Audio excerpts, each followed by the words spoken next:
Makaigan, isang US Cooper ang nagpadala ng kanyang video na aksidenteng nasaksihan. Isang truck at van nagsalpukan sa Hilpuyat Avenue at Macapagal Boulevard.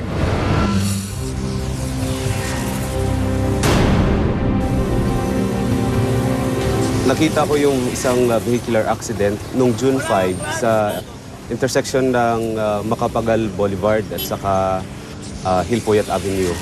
Mismong tapat ng World Trade Center. Bali itong Mitsubishi L300, tumatakbo ng galing Macapagal Boulevard at patungo ng gawing CCP.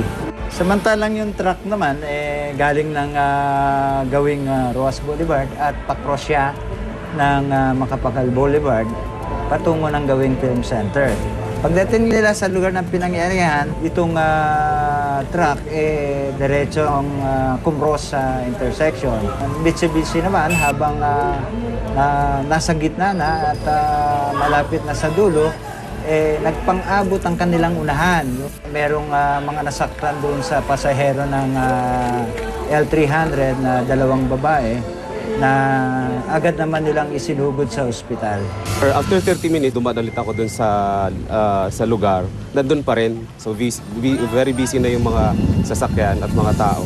Dami ng sasakyan. Dumadating na yung mga traffic enforcer. Unti-unti na nilang inahatak yung mga sasakyan para maitabi.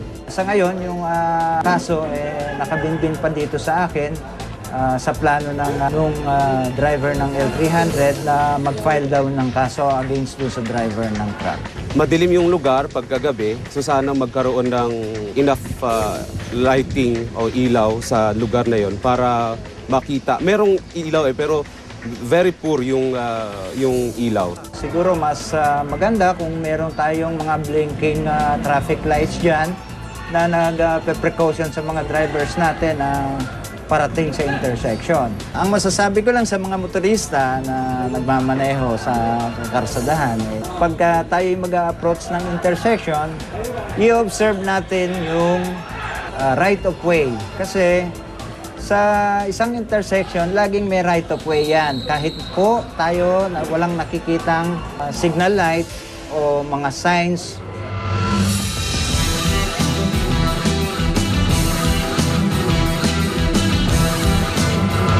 Igan, maraming salamat sa inyong patuloy na pagsubaybay sa aming programa. Hanggang sa susunod na Webes, ako naman Arnold Glavio. Dito sa Rescue, naniniwala kami kahit sino pwedeng tumulong.